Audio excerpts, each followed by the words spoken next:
କହିଥିଲେ ଆମେ ନିଶାମୁକ୍ତ କରିବୁ राज्यକୁ ये पॉलिसी रे निशामुक्त ओडिशा हबो बोली कोनोसी सूचना अछि ना प्रतिफलन अछि सीए निष्पत्तिर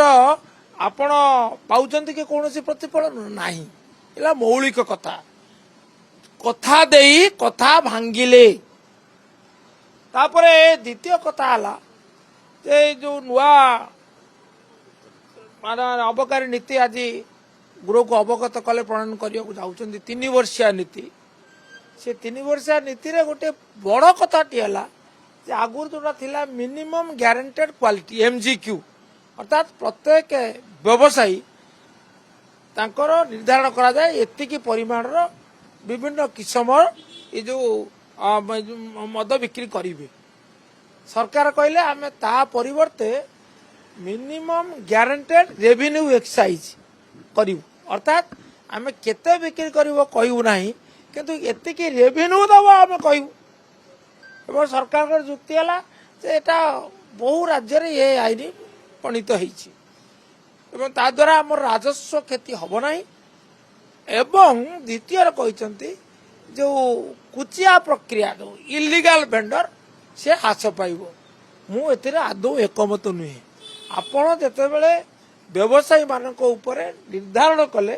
जे आपण सर्वनिम्न एतिक राजस्व देबे सेतेबेले जदि तार बिक्री नहेला ताले से कौन करिवो से ताकू ए अबाटरे माने बेआईन भाव में कुचिया जरिया इलिगाल वेंडर बिक्री करिवो तेणु कुचिया बेपार बंद हम एक जो कहुई आदौ बोधगम्य नुहे ता बुझा पड़ूना हो पार ना चलो सरकार राजस्व सुरक्षित करने को चाहते तेणु से कहते राजस्व सुरक्षित हो पारे राजस्व सुरक्षित हो पारे जे केते गोटे दुकानी को व्यवसायी को केते परिमाण राजस्व दबा को पड़िबो प्रति मासरे निर्धारण जते हम से राजस्व हो पारे किंतु सेही राजस्व दबा पाई ताको बिक्री करिया को पड़िबो बिक्री करिया को पड़िले जते बिक्री हैला नाही दुकान रे मंजूरी प्राप्त दुकान रे लाइसेंस प्राप्त दुकान से कौन कर कुचिया जरिया बिक्री कर जो बेपार को सही बेपार जो अनीति की सही अनीति ये गोटे बड़ आप बड़ दांड में बिक्री हो बड़ दांड बर्तमान बिक्री हो कटका अच्छी आप तेणुक नूतनता कौन 3 वर्षिया कथा हम यहाँ नूतनता अच्छे आउ ना बदली किंतु तार चरित्र बदली आमको आशा देखा गृह पारित होता ए क्षेत्र में सरकार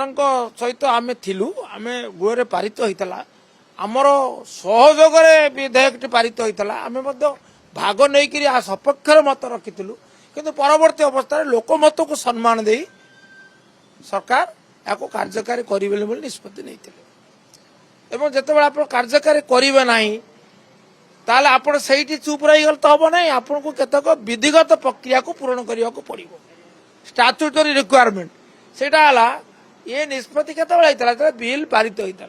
आपड़ निष्पत्ति कार्यकारी करेंगे ना अर्थात बिल अवस्था कौन हम बिल टी को आपण पुणी गृह को आने को पड़ो प्रत्याहार करने ही अनुपालित हवा को जाऊँगी नोटिस देते विड्र करने गृहर अनुमोदन क्रमे से बिल टी पारित होता बिल टी प्रत्याहृत हम।